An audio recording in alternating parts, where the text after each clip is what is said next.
I never imagined I would wake up one morning and feel like a stranger in my own marriage, but that's exactly what happened.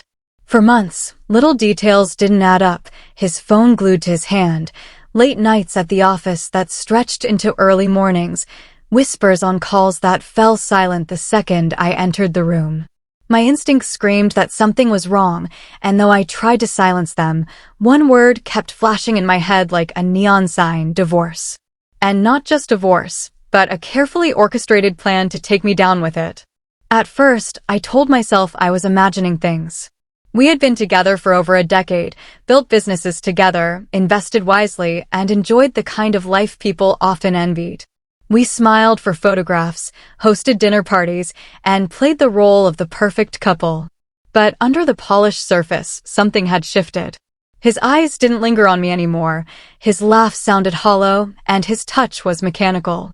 I tried to dismiss the growing knot in my stomach, but the clues became impossible to ignore. Before I continue, I just want to thank you for listening to my story. It means more than you know. If you feel comfortable, tell me in the comments where you are watching from and what time it is right now. Now, let me take you into my story. One evening, I passed by his study and heard him speaking in a hushed voice. My heart thudded as I pressed myself against the door, straining to hear. His words were fragmented but devastating. She won't see it coming. Everything will be under my name. Just a few more weeks. My breath caught in my throat. He was planning something. He wasn't just thinking about leaving me. He was plotting to strip me of everything we had built together. That night, I lay awake staring at the ceiling, my mind racing. Every memory of the last year replayed in brutal clarity. The new accounts he didn't explain, the documents he kept locked away, the condescending way he brushed me off when I asked questions. It all added up. He thought he could outsmart me, blindside me with divorce papers, and leave me empty-handed. But he didn't know me as well as he thought. The next morning, while he left for meetings, I opened my laptop and began my own secret war. I contacted a lawyer I trusted, a woman known for her brilliance in asset protection cases. Meeting her in a discreet office downtown, I laid everything bare, my suspicions, his strange behavior, the fragments of conversations I had overheard. She listened carefully, her expression unreadable. Then she leaned forward and said, "If he's planning what you think he is, you need to move fast. Protect yourself now before it's too late." That was the moment everything changed. I began gathering financial documents, bank statements, business contracts, investment portfolios. I photographed jewelry, art, heirlooms, anything of value that was rightfully mine.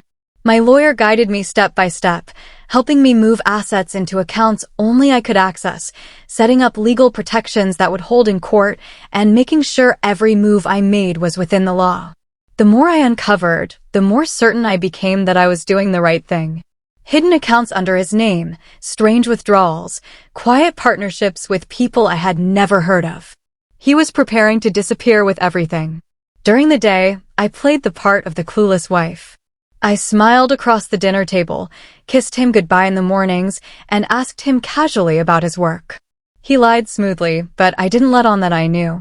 Every lie he told me was another piece of armor around my heart, strengthening my resolve. At night, I was a strategist. I moved money discreetly, transferred titles, secured valuables in a safety deposit box he knew nothing about. My hands trembled sometimes, not from fear, but from the adrenaline of knowing I was beating him at his own game. The hardest part was staying quiet. There were nights when anger burned so hot inside me I wanted to confront him, to scream at him for daring to betray me. But silence was my weapon. The more he believed I was oblivious, the harder he would fall when his plan collapsed. 3 weeks passed. By then, my assets were locked away safely, my lawyer had prepared documents to counter any move he might make, and my mind was sharper than it had ever been. I wasn't scared anymore. I was ready. The confrontation came on an ordinary evening, as if betrayal could ever be ordinary. I walked into the dining room to find him seated at the table, a stack of papers neatly arranged in front of him. He looked calm, almost smug, like a man who thought victory was already his. He gestured to the papers and said, "We need to talk." I sat across from him, keeping my face neutral even as my heart thundered. He slid the papers toward me. Divorce documents. I skimmed them quickly, noting the language that heavily favored him. He wanted the house, the cars, even part of my family inheritance. He truly thought I would crumble, beg, and hand everything over. He launched into a speech, rehearsed and insincere. He talked about how things just weren't working anymore, how he hoped we could part amicably, how he wanted to be fair. I nearly laughed. This wasn't fairness, this was theft disguised in legal ink. I folded the papers slowly, placed them on the table, and looked directly into his eyes. Is that so? I said softly. He frowned slightly, as if confused by my calmness. He had expected tears, maybe even rage, but not composure. Not the faint smile tugging at my lips. Inside, I felt a rush of power. He didn't know yet, but his plan was already dead. I leaned back in my chair and said, "You've put a lot of thought into this, haven't you?" He shrugged, masking arrogance with feigned sympathy. "It's for the best. We'll both be happier this way." My smile widened just a fraction. "We'll see about that." The confusion in his eyes deepened, and for the first time in weeks, I saw doubt flicker across his face. He didn't know that the fortress he thought he had built was nothing more than sand. That night, as he slept soundly beside me, I lay awake, staring at the ceiling once more. But this time, there was no fear, no dread. Only anticipation. His perfect little plan was about to explode in his hands, and the morning after he presented those divorce papers, the air in the house felt heavier, like every wall carried the weight of his deception. I moved through the kitchen with practiced ease, brewing coffee, placing toast on the table, pretending everything was ordinary.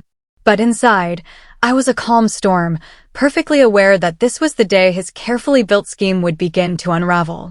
He walked in, straightening his tie, carrying himself with the smugness of a man who thought he had already won. "We should meet my lawyer this afternoon," he said casually, like it was just another errand to tick off his list. He believed I was compliant, cornered, beaten before the fight had even begun. I gave him a smile so small he didn't notice the steel beneath it. "Of course," I said, "whatever you think is best." He kissed my cheek and walked out the door. That was the last time he would leave this house with confidence. The hours ticked by slowly, but I used them well. My lawyer was already waiting for me downtown. I brought a folder stuffed with everything I had secured, proof of the accounts I moved, receipts of the assets under my control, evidence of his secret dealings. She glanced at them, her expression hardening with every page she flipped. "He has no idea what he's walking into," she said. Neither did his lawyer. When we entered the meeting, the room was a battlefield before a single word was spoken. His lawyer sat across the table, papers neatly stacked, a glint of arrogance in his eyes that mirrored my husband's. They thought they would bulldoze me, that I'd crumble under the weight of legal jargon and intimidation. My husband leaned back in his chair, his hands folded, his face a mask of confidence. The lawyer began with his speech, going through the divorce settlement line by line, each word dripping with entitlement. As agreed, the house will remain in his name, along with the vehicles, business accounts, and the primary investments. We've made generous concessions regarding your personal items, but of course, those will need to be itemized. I let him finish, let them bask in the illusion of control for just a moment longer. Then I opened my folder. One by one, I slid the documents across the table, proof of the transferred accounts, proof of the titles moved into my sole ownership, proof that my lawyer had already filed motions securing my stake in the businesses we had built together. The smugness drained from my husband's face like water down a sink. His lawyer flipped through the papers, his brow furrowing deeper with every page. The silence that followed was thick, suffocating, delicious. Finally, his lawyer cleared his throat. This changes things." I leaned forward, my voice calm but cutting. "No, this reveals things." He thought he could outsmart me, but what he didn't realize is that I've been protecting myself for weeks. Every asset I've secured is legally mine, and I have the evidence to prove it. If you want to drag this through court, be my guest, but I assure you it won't end the way you think. My husband's jaw tightened, his hands curling into fists on the table. "You knew?" he hissed. I met his glare without flinching. "I suspected." And I was right. The meeting ended abruptly. His lawyer whispered urgently in his ear, clearly advising retreat. My husband stormed out, slamming the door behind him, his perfect plan reduced to ashes. But the real unraveling had only begun. In the weeks that followed, his desperation became clear. He had counted on stripping me of everything, but now he was the one cornered. Word spread through his business partners that he had tried to pull a fast one, and confidence in him began to erode. Deals slipped through his fingers, partners backed away, and the empire he thought he controlled started to crack. At home, the mask he wore fell completely. Gone was the charming husband, the man who once played the role of provider. What remained was bitterness, venom, and fear. He accused me of betrayal, of ruining his life, of turning people against him. I listened calmly, knowing the truth. He had destroyed himself. The final blow came when my lawyer uncovered a hidden partnership he had been funneling money into, a failed investment that he had kept secret even from his own advisors. Not only had he been planning to take everything from me, but he had been gambling with what was left. When this surfaced in court, his credibility shattered. The judge looked over the documents, then looked at him with thinly veiled disdain. "This is not the behavior of a man acting in good faith," the judge said firmly. "It is deceitful, manipulative, and reckless." The court rules in favor of the petitioner. Assets remain under her control. Furthermore, financial restitution will be sought for the attempted concealment of funds. I watched his face crumble as the verdict was delivered. He had walked into court certain of victory, certain he would walk away with everything. Instead, he left with nothing. But the most satisfying moment came not from the court ruling, nor the financial ruin he had brought upon himself. It came weeks later, when I overheard whispers among his colleagues, former friends who now laughed at his downfall.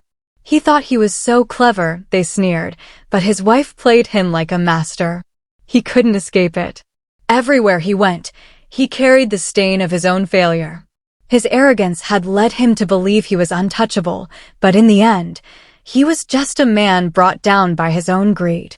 As for me, I walked away not just with my assets intact, but with my pride restored. I had faced betrayal, manipulation, and deceit, and I had risen above it. No tears, no begging, no collapse. Just strength, strategy, and resolve. Sometimes I think back to the moment I first overheard him whispering behind that study door, believing I was clueless. He underestimated me then, and it was his greatest mistake. Now, when I look in the mirror, I see more than just a survivor. I see a woman who refused to be a victim, who turned suspicion into power, who dismantled a scheme designed to destroy her. And while he drowns in the ruins of his failed plan, I stand free, stronger than ever. Because when his plan backfired, it wasn't just the end of his betrayal. It was the beginning of my freedom.